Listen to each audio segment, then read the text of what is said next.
Hayley Matthews, welcome to the listening. Thank So, you. where are you joining us from this evening? I'm in London. Uh-huh. Yeah, just in North London, quite close to Hampstead Heath. Mm. It's a bit of a theme. We had somebody else who was living near Hampstead. Huh. Maybe you know this person. Do you know Andre Lopez Turner? He does breath work and he swims in the ponds at Hampstead Heath. Oh, well, I might cross his path if he Yeah. swims in the ponds, but no, I don't know him. Okay. Not yet. Mm. So, do you have a relationship with the Heath then? Yeah. Um. Well, I definitely have a relationship to wildness altogether, and that's my closest wild part. And I've lived in this bit of London for coming to 4 years. Um. And I've certainly, yes, it's certainly woven in me now, and in the time that I spend there, and also my practice now takes me there. And I'm a swimmer. Do you notice a difference living near to that, just in general, in terms of where you were living before? Because it's slightly Mm. elevated as well, isn't it? You sort of look down over London, as Yeah, well as having all that space nearby. I do notice a difference. It's like it is a wellspring. It's a wellspring. I mean, it always has been actually, literally, right? Because the water from the heath has been servicing London, has been nourishing London. And it's a wellspring because it's been protected as a wild space, and that makes it even kind of stronger, I think, as part of the tapestry of a city. Um, and it's allowed to be wild, and that makes it a wellspring. Um, but yeah, for sure. I mean, I'm a Londoner, and I grew up here and was born here, not in this part of London, in West London, but I definitely, yeah, I feel the wellspring of the Heath, and I wouldn't want to live anywhere else in London now,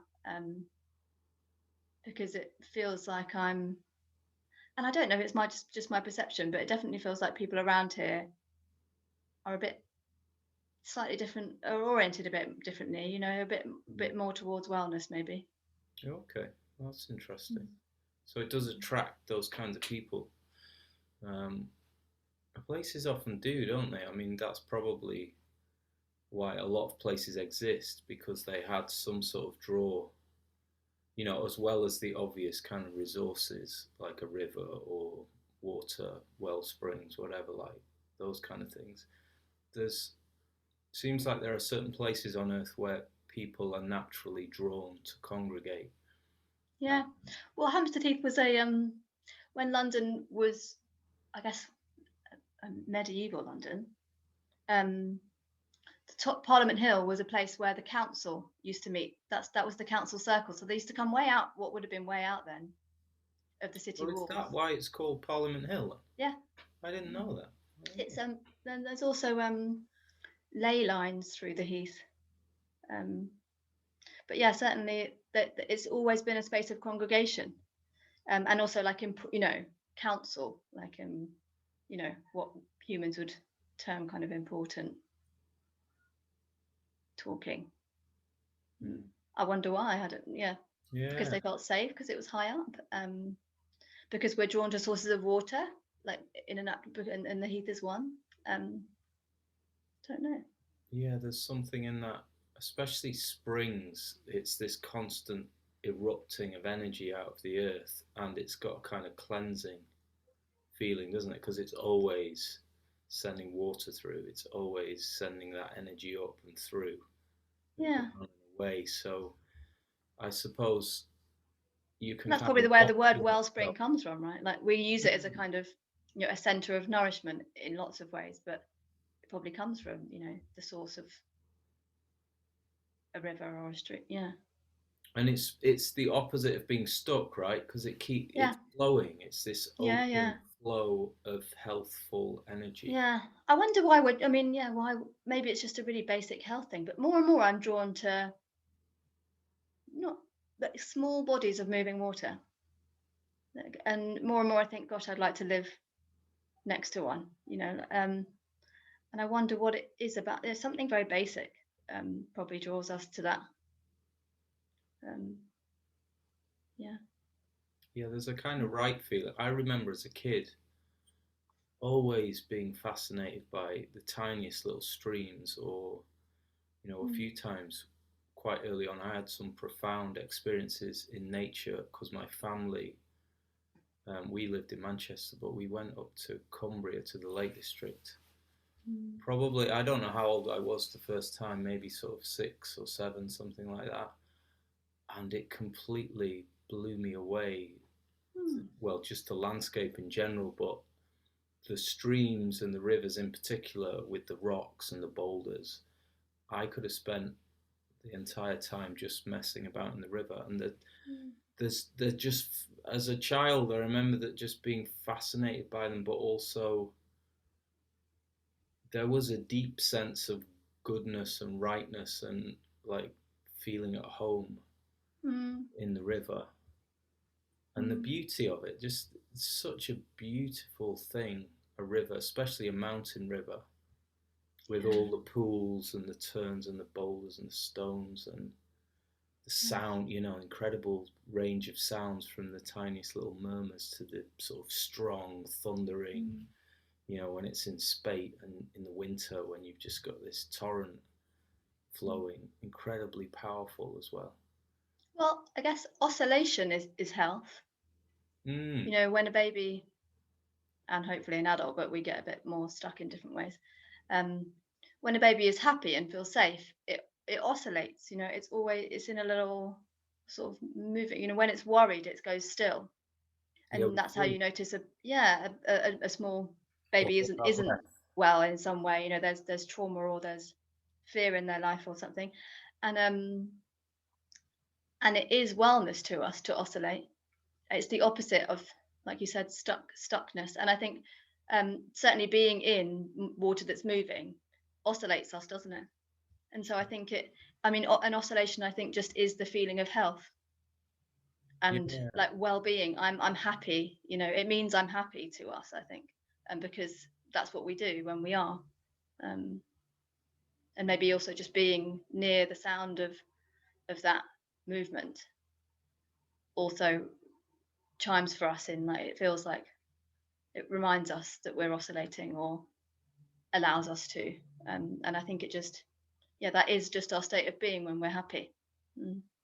yeah, there's that vibrational connection that goes throughout all of life, from the tiniest, Mm. what we understand as the tiniest particles. They're all vibrating, they're all moving, they're all oscillating. Mm. There is this music going on all the time in Mm. If everything. we're well, right? Yeah. Yeah, and Mm.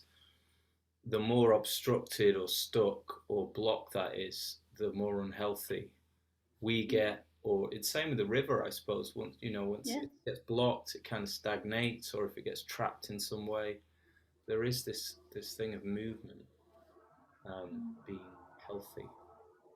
Uh, yeah, which kind of, well, you know all about that, right? Movement. Yeah. Well, I probably move more than some people. Were you Um, always, tell us the story of you finding your way into movement? I guess you were never still as a child. Is that true, or what? How does it? so I understand that's true. Yeah. Um, so I'm an identical twin, and I'm told that when we from about 1 years old, my sister would sit and read books and I would climb everything. Um, I was just always on the move, um, climbing and testing and rolling over things. And they thought I was going to be a gymnast. And my sister is now a art and architectural social historian, and who also works in the community. Um, and I'm a dancer and a rolfer. Mm. So yeah, I think as I journey, the more I journey, the more I think dancers are born dancers. Hmm. Mm. So But in that particular instance, identical twin. That's quite an interesting and unique situation in itself. But the relationship between the two of you, do you, first of all, kind of what was and what is the relationship? Is there a very connected nature to it? Even if you're apart, is there, how do you experience that connection? Because it is an unusual situation. Yeah. Well, I'm knocking up against it again now, actually, and it's always hard for me to answer that question because, of course, I don't know what it's like not to be a twin. But certainly, as a role for a posture and movement therapist, with that information that I have, and that curiosity to explore, to know about movement and development. What I do know is that the formation of the midline, our midline, which is also, it's really very much what we orient around as human beings. When we're in embryological development, the legs, first of all, are going out laterally like this in the embryo. And it's the blood flow. So, and our heart forms and our liver forms. And they're not, they're passive organs at that time because we're not pumping it ourselves. Our mother's blood is pumping our heart and then taking away our toxins. So when our organs are passive, but as that flow, the venous flow and the veins begin to form, because the organs form first, I think. And as the veins begin to flow, the venous flow comes, that pulls the legs straight. So that it's that flow that pulls the legs into, and it's through, I'm using my hands, I mean my legs, and it's through the leg and through from the inside of the foot and then up the leg, and then through the pelvic floor and up through the organy space and in front of the spine, and then on the floor of the mouth and then front of the spine in our head. That the midline is, that's our experience of the midline, and it's that venous flow that pulls it. And both my twin and I have a kind of what you would call an adduction, the leg coming in, its ability to come in on the right side. We have a kind of a slightly weaker, or sometimes kind of wherever our trouble comes, if either of us have trouble turn up in our bodies, it's on it's on my right side, and for her left side, and that's the side that she was on. I know that I was this side, she was on my right side. And so I wondered, did we have, as those fluids were moving and forming and pulling our legs underneath us, and of course I have both of my legs underneath me. I mean, I say of course, I'm not standing so you can't see, but I do when I stand up. And so does she. But I wonder, what was going on as that flow was going on in me and in her and through our mother to both of us. Did we have some experience of a shared midline? And then what does that do to our reality? Certainly it shows up in my body, with kind of, it's not so easy for me to adapt, to pull that leg in, and therefore to stand on that leg, and that has psychological aspects as well, of like finding ground and standing my ground on that side of my body. And is there a sort of connection in terms of day-to-day life, if something's happening for you, physically, emotionally, mentally, and to her, are there ever kind of crossovers between those things? There's no kind of experience. Never. There's no exciting twin telepathy, I'm sorry to report. Right. Okay. Disappointing, I know. No. Not that I can sense, anyway. Yeah, because sometimes, obviously, people talk about that, but I just wonder, it's not necessarily. But what there is certainly as I've worked on, coming into independence, which of course is an illusion, but we do it anyway, and we have to, because that's what the ego needs to do to develop. And then separating from others, and into sort of a kind of independent reality, right, as we grow up, and then coming more into interdependence again, which is a lot of work, of course. I noticed that, I had to do, it was quite severe, the feeling of separation as I grew into interdependence. It was quite severe, like I felt it very strongly, and it was very painful. And now as I, I know that part of me that is very easy is really ready to connect to others, but I also have to check myself on it because of course you don't want to immediately connect to everybody. Yeah. um but now as it kind of continues to unfold, um I realized that it's not only, it was super difficult, and that was the part that I really had to work on, my sort of boundaries and things, but now actually it's also, now I've done a bit of work there, it's actually a great resource, and I'm really able to connect in a really intimate way, probably because I'm a twin. um so it's kind of, it has a challenge and also a blessing, which is in the same space. Mm. Yeah. So you have a kind of set of tools that almost were there from the beginning. You just had to Mm. learn how to use them in a Mm. way that sort of was safe for you. And but it's kind of like Yeah, a superpower in a way. It sounds like, it's one of those things yeah, where, I think it could be, yeah, and I mean yeah. it's still growing, and I'm still finding out about it, but yeah. Mm. And is that something, is movement how you find your way towards connection, or through the body primarily?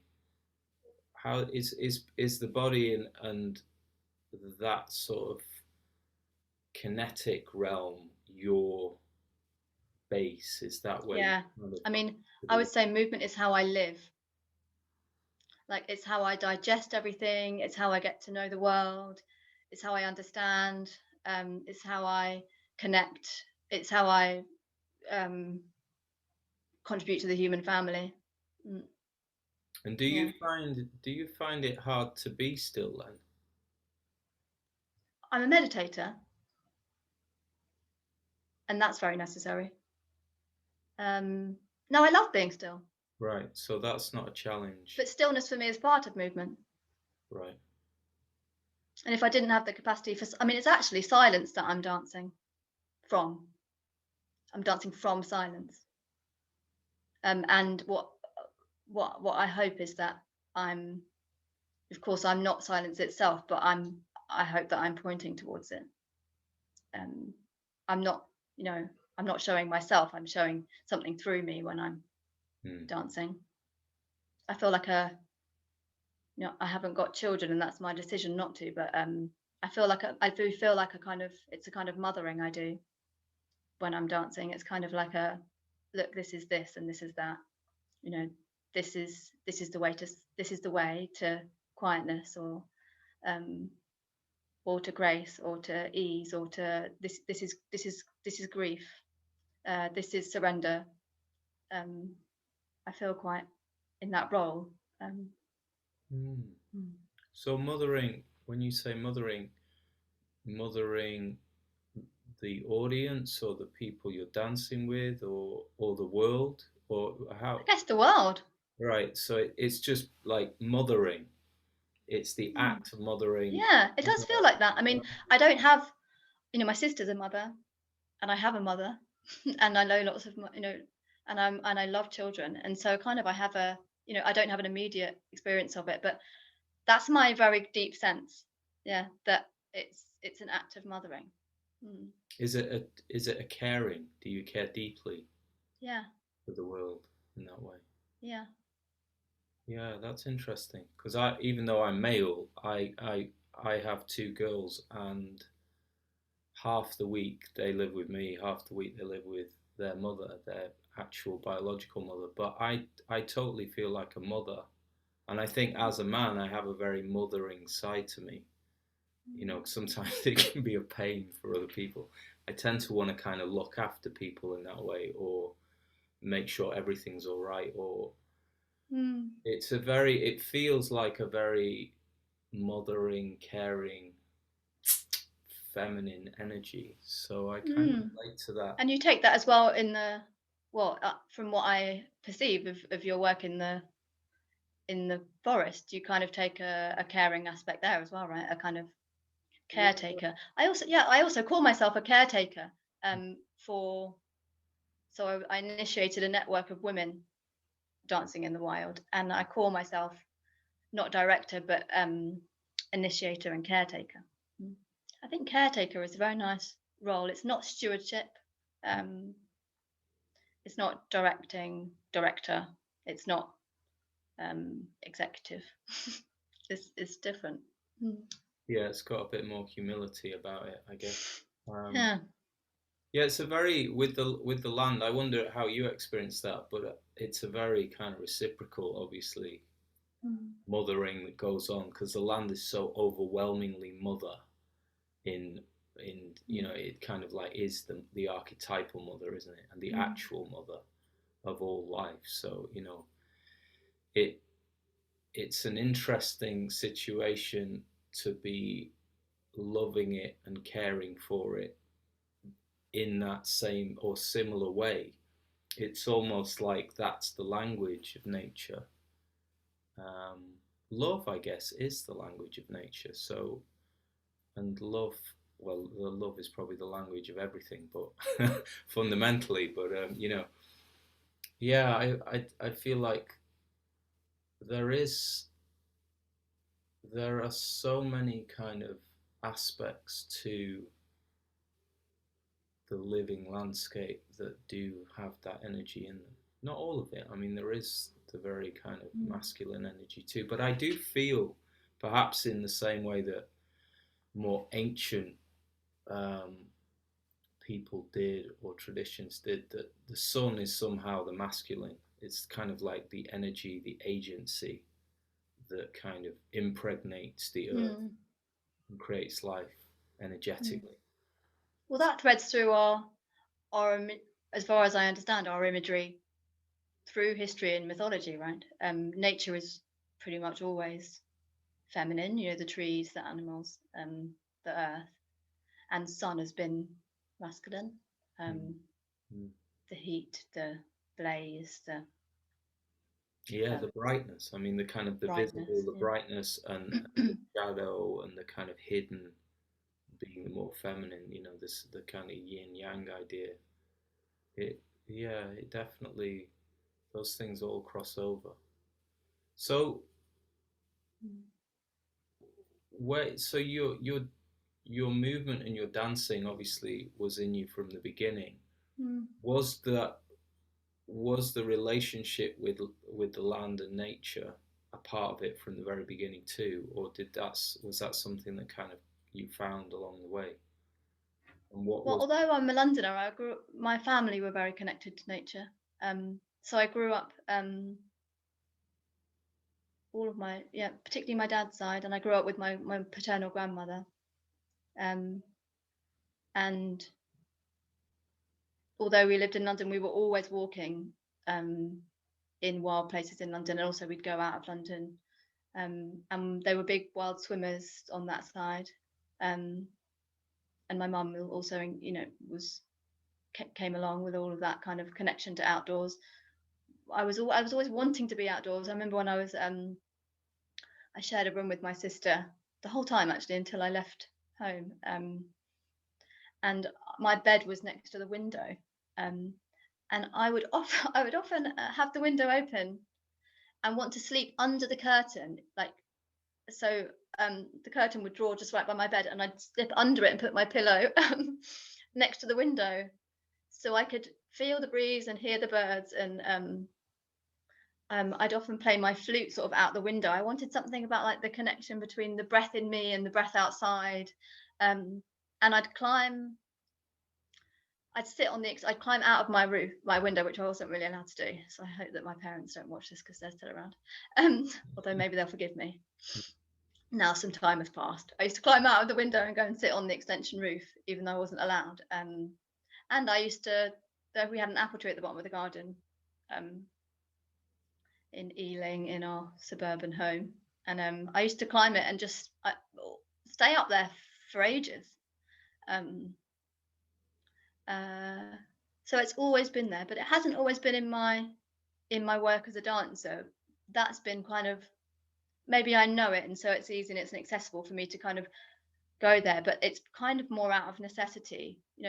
Some people, now my work's got so much more outside. A lot of people say like, oh, well, you're really interested, aren't you, in making work outside? And And I'm like, well, no, actually, that it's not my interest that took me there. It's necessity. I had to become fugitive as a dancer because of the realities, many of the realities of being one within the world that it dwells, and also during a pandemic. And so it's not that I was, yes, I'm very nature oriented and have a wild connection and always wanted that connection, but it was more out of a necessity to become fugitive that my dancing work now dwells more outside than it ever has done. So explain that a bit more. What do you mean by a necessity? Why was it a necessity then? Um, well, it became more necessary than ever last year when the pandemic hit. Sure. I think largely because for me the pandemic meant that I lost a lot of agency.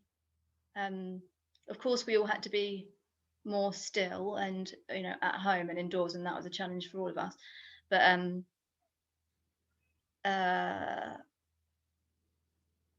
both of my professions as a bodywork therapist and a dancer just immediately stopped. Yeah. And most of us dancers have a reasonably precarious financial reality. And I was receiving universal credit, but that took a long time to come, and the self-employment support took a long time to come. And I do have family and things, but also I'm fiercely who could help me and were willing and did at times. But as it went on, and so there was that kind of practical reality, and then universal credit broke down for me, and I wasn't, and I was really fearful about how I was going to stay paying rent and bills and things.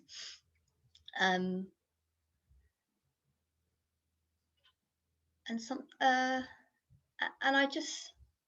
kind of broke me in a way. I kind of broke because I think not only was I receiving those difficulties, but I was receiving my reality that it has been as a dancer my whole career, which is I realized I didn't feel like I had worth.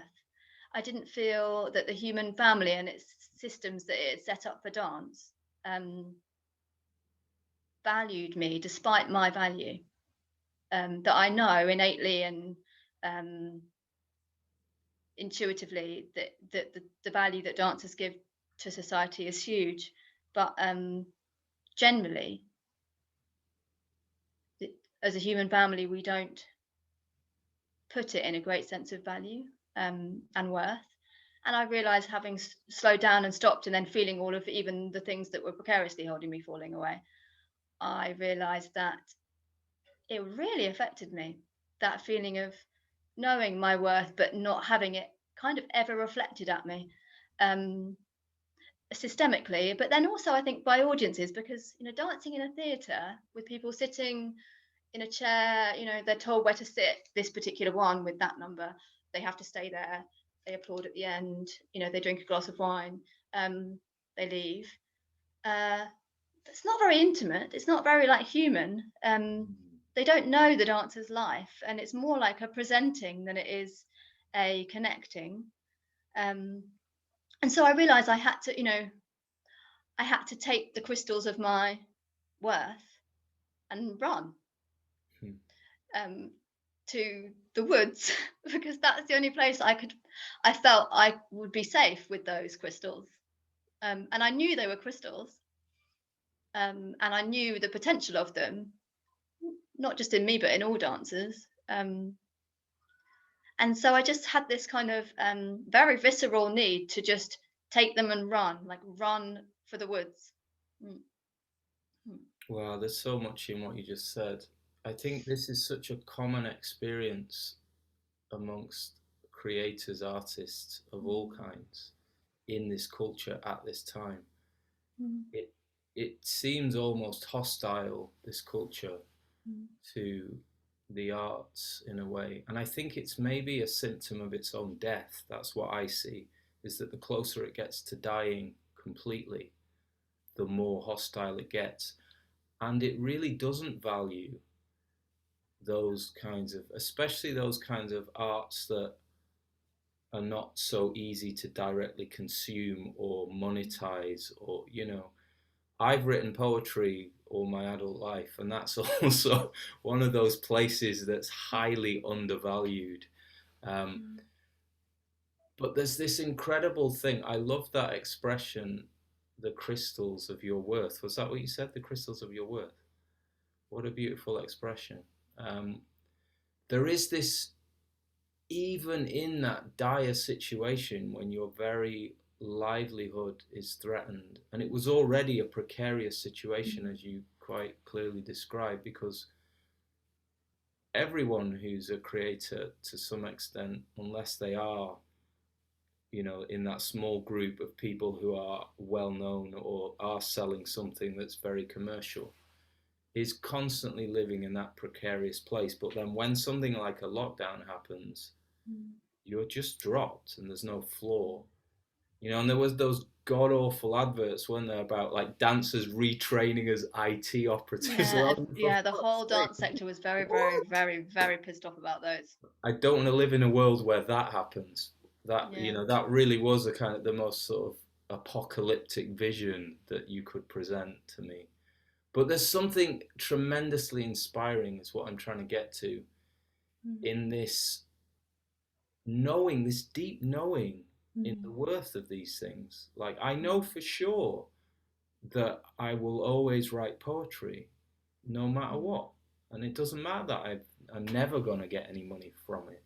It's an essential part of life. And when it's happening, Mm. when it's flowing through in that way you talked about before, when you're the kind of vessel or conduit for this expression, this art, this whatever that is, whatever you experience that to be, it's that experience for me is so much more and more alive and more real and more worthy than anything else I do.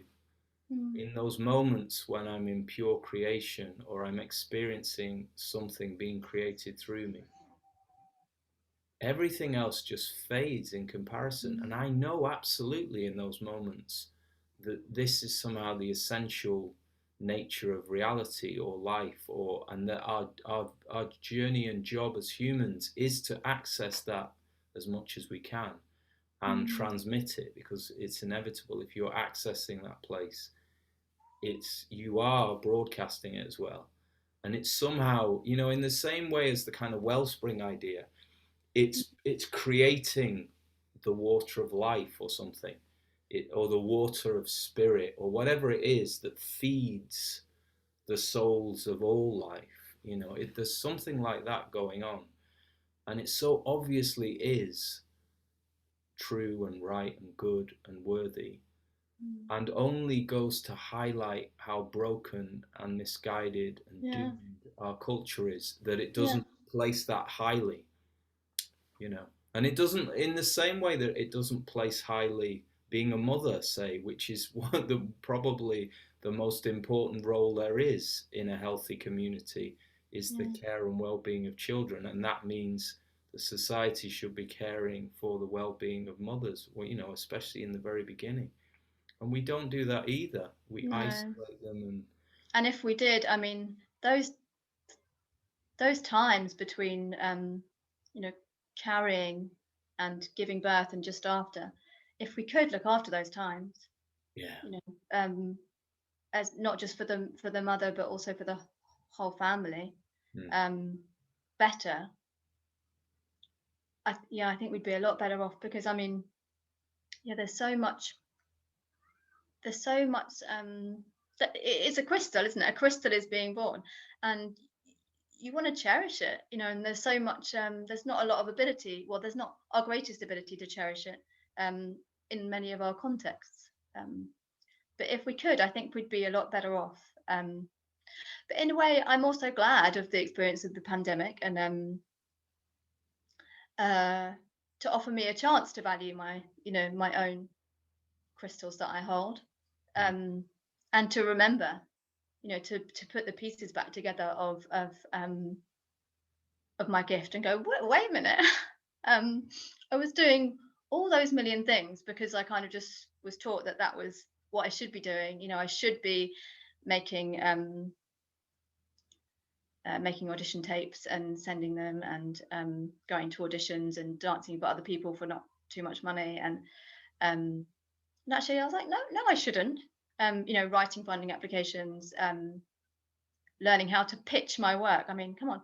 Um, Mm. I'm glad that I've had an opportunity to be like, hang on, these are the crystals. And actually, we should consider where we want to take our crystals, um, and how we share them, and in what context, and with who. I think if we could be guided like that as artists, as young artists, and we could guide young artists in that way, you know, these are your crystals. This ability to write those words on that piece of paper, and this ability to communicate and process emotion and share it with others through your gestural reality and your dance.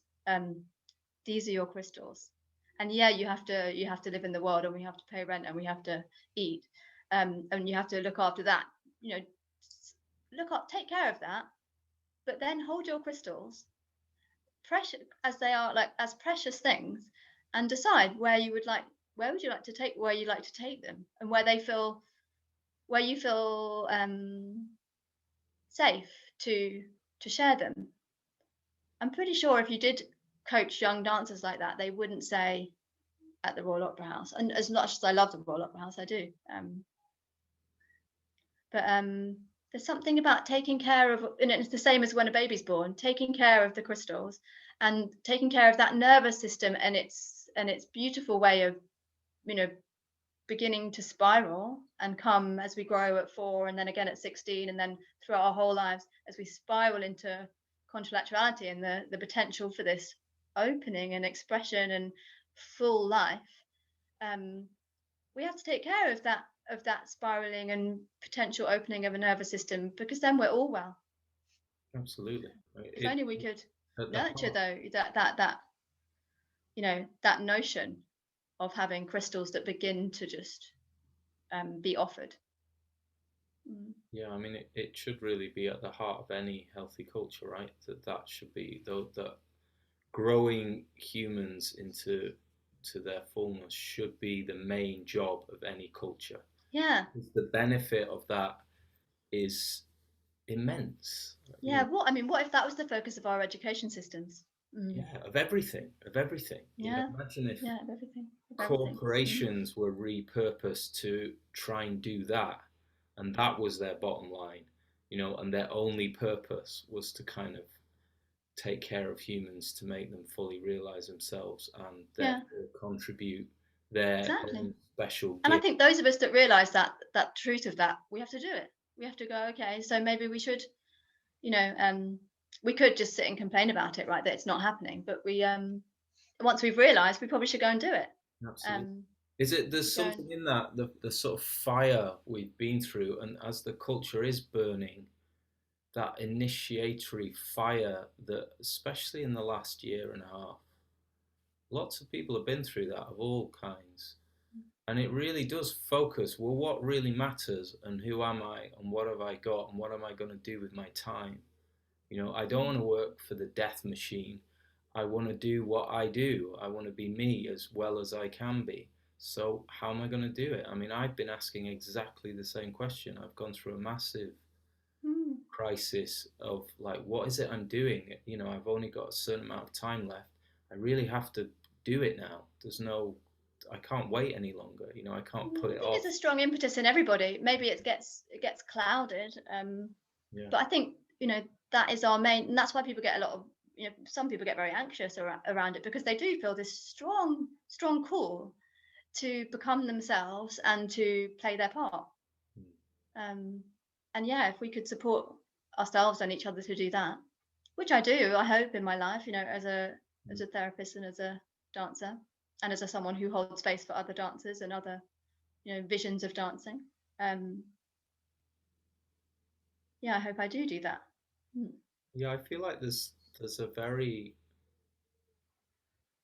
sort of virile mycelial network of people doing and talking in this way and doing what we're talking about and getting stronger and stronger. And even though perhaps if you could pull back and see it, it looks very fine and almost invisible, this network.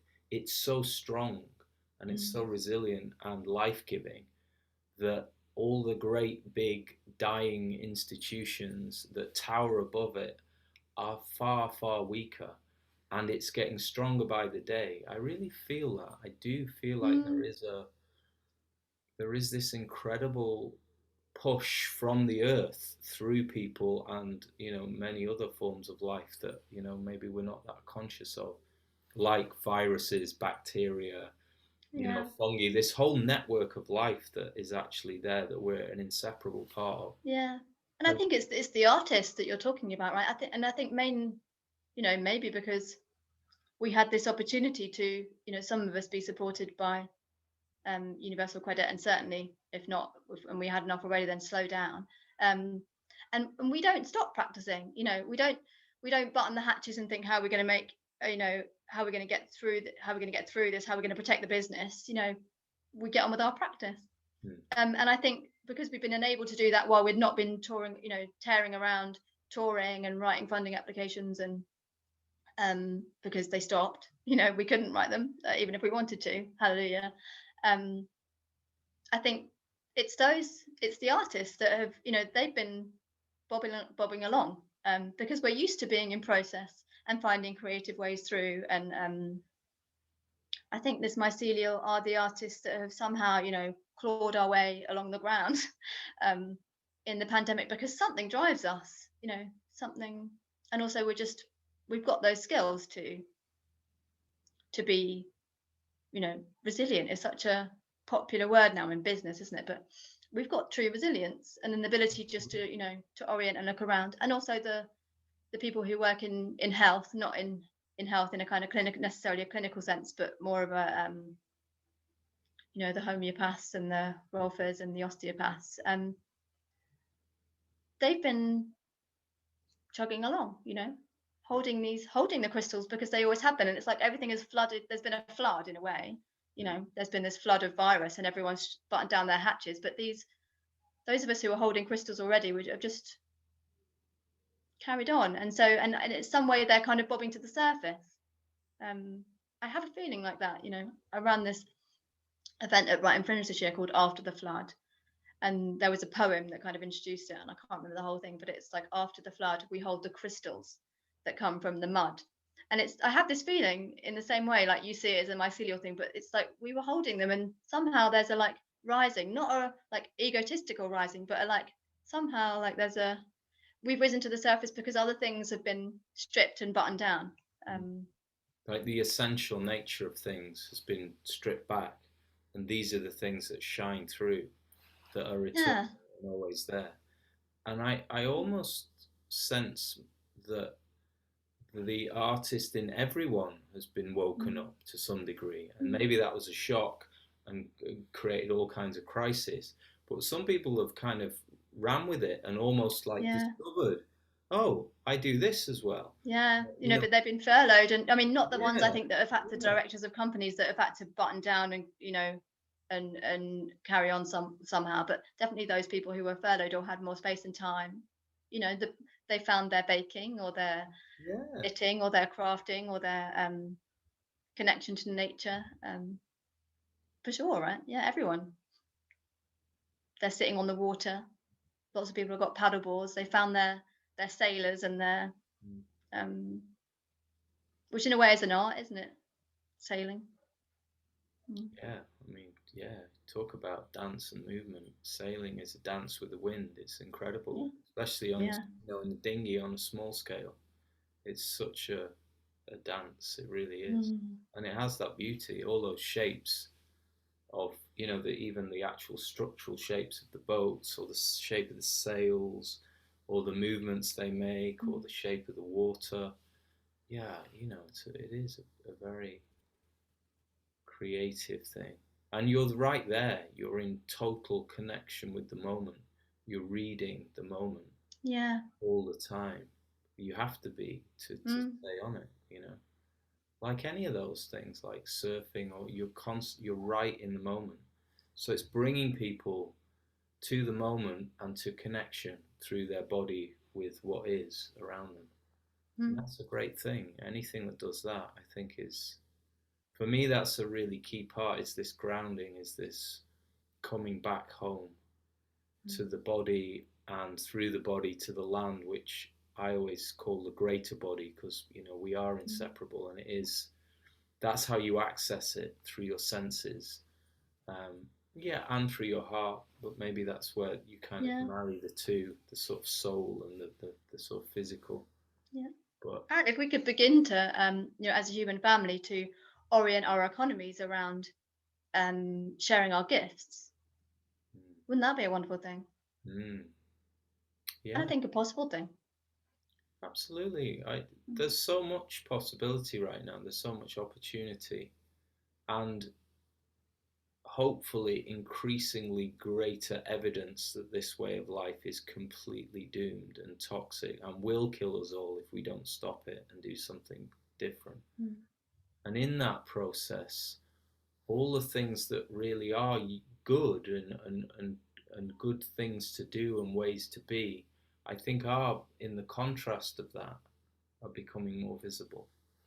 Um, you know, just in that same way we were just talking about, where people are finding it in their day-to-day life. Well, what matters? What is important? Oh, going out Mm. and planting things in the garden. It's a really nice way to spend the day.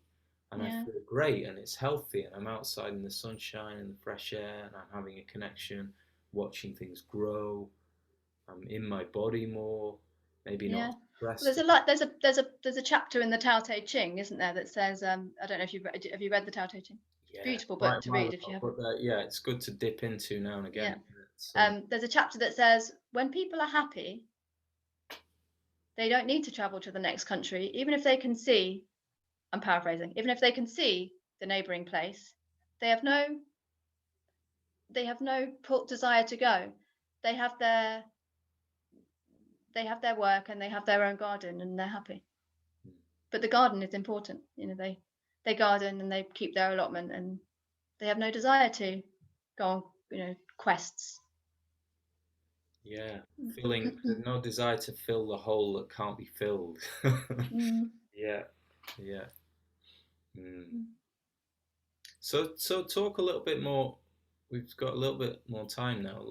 Talk a little bit more about what you're doing, um, with this wild dancing Mm. with women. Is it with women that is it Yeah, specifically? it's women only. Yeah. Talk about Um, talk about mm. that a little bit, if you want. So, um, so it's called Sanctuary on the Fault Line, and it's a growing network of professional women dancers um, who are going to the wild. And by wild, we mean it might be a wood or a field or a rooftop or a garden or a car park, just somewhere that is, you know, where they can go and not ask permission um, to dance. And they're taking their practice there, and they're opening to local people to perform to in a gift economy. So they invite reciprocity through people giving back to them when they dance, um, and it also trains.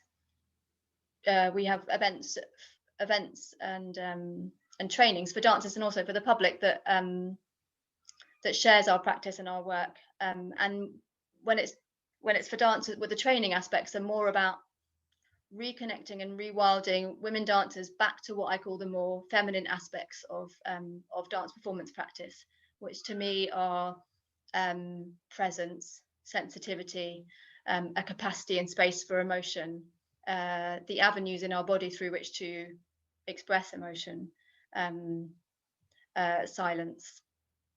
Um, these things that and of course we need to be strong, and we do also do that in our trainings, but we orient our postural and movement reality in a way that doesn't hurt us, because a lot of making form in lots of ways, you know, is fine, but it shouldn't hurt us, and often in dance training it does. You know, it puts us in places that causes pain later or trouble. So it's like it centers us back on on those what I call feminine aspects, and on our value as a dancer. So it brings us back to I'm encouraging a reality where our dance and our dance practice is the absolute foremost part of what we do. It's not so stripping. I'm encouraging a stripping away of the more masculine. Not that masculine's bad; it's good and we need it, but it's kind of it's dominated our lives, and also the dancing systems. You know, in its more linear ways. You know, it's schedules, it's planning, it's routes to market, because that's the male's job. That's the anima in all of us, the animus, you know, the male part of us. That's its job. You know, she writes the music and he scores it. She, you know, conjures the next note and collection of notes, and he, you know, gets in the car and takes that music to the market square. That all happens in one person. But I think that we've spent way too much time in the more masculine elements. And not that they're bad, it's just that they need the other, which is the sensitivity, the silence, the conjuring, the mystery, the like not knowing what you're doing for a long time before a dance comes, the time and space to connect without words before a dance comes, because so often dancers have to somehow prove their worth, like you know, they have to articulate what their dance is, and we get taught even, you know, this is, you know, how to write copy for dance. It's like, what about how to dance and how to just stay with what you're with what gesture is coming, because dance is, you know, what it's orienting us around as well is dance is a world building process. It's a way that the world is built, and new potential worlds and ways are built, because you know we are 80% of perception, and we can't see other possibilities unless we spend time in that darkness and in that conjuring and in that no idea what's next space, which is really, well, you know, there are many historical precedents for dancing when we don't know what on earth to do next, and the limbo is a really beautiful one of them. So the limbo was born in the slave plantations when our brothers and sisters were enslaved and had pretty much no agency and it seemed like no possibility for freedom, right? Zero freedom. And so they began to dance the limbo, which was to, and you know, everyone knows what the limbo is, right? You get really, really low under a stick. And the intention of the limbo was to subvert mastership. You know, what if we could get our bodies so low that we could go underneath masterhood? And what happened? The Underground Railway and Harriet Tubman. And I don't think it's a coincidence that, you know, the limbo spread like wildfire, and they danced to freedom. They had no idea how to get there. It seemed impossible, but they danced. And I think that any gesture that arises, if we really are given time, and if it's not coming from the ego, and we also meditate as dancers and spend time together and are connected, and I think the gestures that come to be our dances are the ones that are needed for that time. You know, we're like the soothsayers, the white witches of the human family, and then people or the keening wild women of Ireland who it's their job to wail all the grief for the community, right? They wail at the funeral, and it's so they do the job of grieving, so the bakers and the bricklayers can do their job, and the dancers do the job of conjuring, you know, possibilities and new worlds, and also feeling. So you know, most dancers, I think it would be true to say, are very sensitive, you know, not just sensitive as in emotionally, but you know, sensitive. They can feel and they can sense and they can touch things and express things through that sensitivity, and that's just their job. And it's not the job of the baker or the bookkeeper to have that sensitivity, but we can feel what's going on, and it's kind of, I think, our job to feel it, to process it, and then to bring it to gesture, so we can dance for others and they can feel what's going on in the world, because we're all in a similar circumstance, you know, temporally and spatially. And particularly if I think people are going to dances locally, which they do in this Sanctuary on the Faultline work, they go to wild spaces close to their home and they dance. And what we're also looking at is beginning to find possibility for is to pass our dances around the world, not by us touring, but by teaching each other online. So Sandra, who's in Athens, for example, could dance my solo, but in Greece, and I wouldn't have to go there. So my work could move around, and it's a very mycelial kind of network. And the dancers are very agent. They don't have to, because I think normally in the reality that has been for a long time, they've had to make a dance, they've had to bring it to language before it's ready, they've had to make a film of it with nothing, they've had to sell it to venues that are over capacity anyway. And before the dance has its potential to come to its real life and potential for the human family, it's dead. Like, it's dead in the water, it's a dead fish in the river. And she's exhausted, and she can't give her great power and of grace and courage and strength, and she can't teach that in her role as mother dancer to a public, because she's knackered, and stressed. And actually, I don't think we understand fully, most of us, how immediately we pass stress to each other, and also to our children, and then that becomes, we know now that stress parenting leads to a lack of attention to the child, and then that child abandons itself in some way, and then that carries on with them in their life. And so if dancers are also passing, stressed and exhausted, and then that they're passing stress and exhaustion, so what I began to think is, dance is not doing its job. Dance isn't doing its job for the human family, so we need a way to rewild. And it's women dancers, because I think, despite all of us having a capacity for the male and the female, and having both in our lives and in our potential, I think women are closer to the feminine and men are closer to the masculine. And so I wanted it just to be women to hold this for a while, not because I don't think men can have a strong anima, and it sounds like you have a beautiful anima, but that I wanted it just to be protected for a bit among the womanhood, because I think it is the feminine aspects that need to have a bit more, that need time and need protecting, and then need to flood into the world, because I think then dance will do its creative, hugely valuable, like potent role for us. So that's a bit of an articulation in not such a nutshell about what I'm doing. Yeah, I like this idea of the wildness, but it also sounds like they're not just going into the wild places and kind of breaking the rules, but they're doing that internally as well. So Yeah, to that. yeah, it takes them into the world within and without, and the audience as well, it takes them there. Yeah, exactly. So communicating, opening a door in people to that part of themselves too. And, the land being outside does that all the time anyway. It's always inviting you into the wild part of yourself to some degree. And movement anyway for everybody, dancing, moving, it's such a powerful tool for changing who we are, or processing, trauma, or kind of unblocking blocks and dealing with kind of repressed emotions. Or movement is such a powerful, powerful tool for that.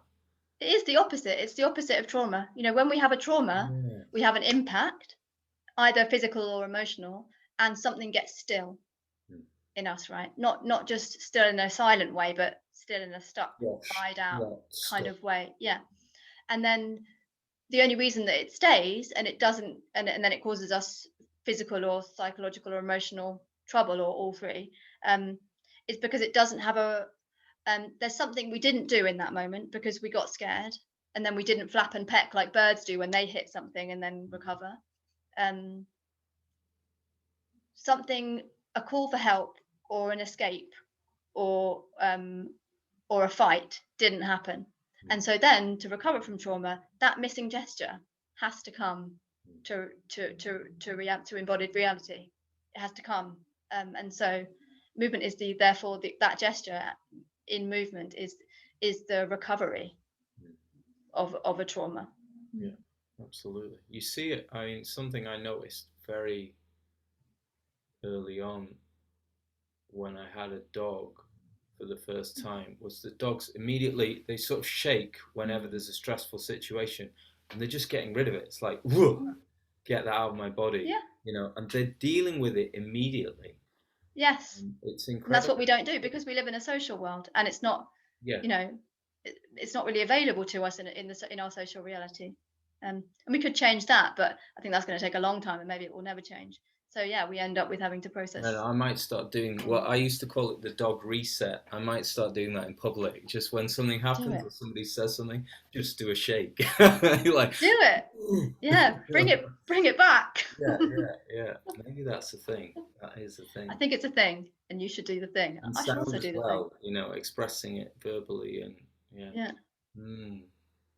And But it's so, especially for English people, right? It's so inappropriate to be expressive. I know. Maybe Italian's a bit better, like Yeah. a Nothing fiery like moment. But for British people, it's like you do not do that. And then, geez, we're all really stuck up. uptight. Stiff Yeah, upper lip. It really is a thing. yeah, yeah. And it comes also with a stiff anus. Yeah, yeah. It's both Like both ends. physiologically, everything's just like, yeah. And Yeah. the word tight-assed, yeah, comes. Yeah, yeah, uptight. All those Mm, expressions, they really yeah, they do reveal it. Yeah. yeah. There's so many areas of life like this that seem to be flowering again in our understanding. And so as you were saying, just by you coming to this realization and realizing that you have to kind of do what you're here to do, that Mm, combination is such a powerful thing because it's broadcasting this essential social medicine, if you like, mm. to the culture and the society. Yeah. And if we would, and sometimes we realize we have to, in order to give that cultural social medicine, we have to untangle from the way we thought things should be, or the way that we were told things should be, and that can be painful, but we have to do it. Mm, Yeah, sure. I mm, mean, it's essential, and it is difficult. I mean, it's very difficult because we're programmed so heavily to kind of fit in, be good from children, aren't we? So, mm, I in some ways I kind of took myself away from the world and came to the woods because I couldn't deal with not being me, and mm, the only way I could be me was kind of out of society in a way because it was so difficult to swim against the current at that time. But mm, I'm feeling like now is I can actually come back into the water mm, because it's almost slack water now, and I can start swimming in that direction more easily mm. because the tide is changing, you know. Well, that's what, Diana of the Woods, or Diana Huntress, has been a great archetype for the Sanctuary on the Faultline work for me, and also I share it with the other women, and everyone's finding it. And even I've had some of the women write to me and say, my friend came to see me dancing, and I didn't say about the Diana Huntress thing, but she said it reminded me of Diana Huntress. And there's something in the nervous system of what we're doing. When a woman goes back to her dance and shares from there, there's something about the nervous system of that's like a deer being willing to be seen. And I think people do see it in us and in the women of the Sanctuary on the Faultline project. But Diana Huntress is a great archetype for us and for this work that you're doing and that I'm doing. Like she dwelled in the forest, with the animals, and she was also not a mother but a goddess of children as well. But she didn't, and other women would come and find her, and she would teach them the ways of wildness, right? But she would also go back to civilization to share. Mm. And I think that's also vital. Like some of us are hermits, and Mary Oliver did an amazing job of being a hermit and still having a public face, because I think that's the real job of rewilding, not just to go there for ourselves, but to go there to replenish, to connect, to orient ourselves in our crystals and with our crystals for others, and then to go back to civilization to share it. Absolutely. And It's you're going to so go back to civilization and shake in your dog way. Maybe it's taking you 20 years to well. find that It gesture has. again. I mean, it has. But I'm feeling it so strongly now that now is the time to reconnect and bring Right. bits of what I've learned. So interesting. You talk about that archetypal myth because just last night I started watching. Have you seen the Matthew Barney film It's called Redoubt, I think, and it's basically about that archetype, Diana and the Hunter. And I just watched it last night. Ah, Like, well, it's present. I watched. It's really long. It's like 2 hours long. So I watched the first part, and it's so beautifully. I don't know if you know him as a filmmaker, but No, I don't. it's a very art house film. I mean, it's totally an art film, but it's really, really, really beautifully shot. It's set in Idaho in the mountains in the winter. What's it called? I think it's called Redoubt, but Redoubt. I'll find Oh, out I'll look it up. Mm. and I'll send you a link to it. I mean, so beautifully shot. But there are two with the main character of Diana, who is a hunter in this, and she's all in kind of camo and's got all her weapons, and she's in the woods, and she has these two kind of assistants who are dancing all the time, who are kind of following her and doing dances with the landscape. You would absolutely love it. I mean, Yeah, sounds like it. it's fascinating. Well, there It's she so is. Maybe she's interesting more that present than we know. The it archetype of says Diana something Huntress. about this particular archetype, and he's obviously felt a calling to it. I think he made this film in 2018, so there's something in the air pulling that one back. Something, yeah, the zeitgeist, the Diana zeitgeist. Yeah, interesting. Yeah, we Really should surf that wave for sure. Mm. great. Well, I think you're probably, is that you for time then? I do. I have to dive away to my friend's exhibition. Well, thank But you. it's been really lovely talking to you. Yeah, thank you so much for coming and sharing a bit of your world. My pleasure. Thanks for inviting me. Okay, well, we'll stop it there, but just stay on for a second and I'll say goodbye. Okay, thank you.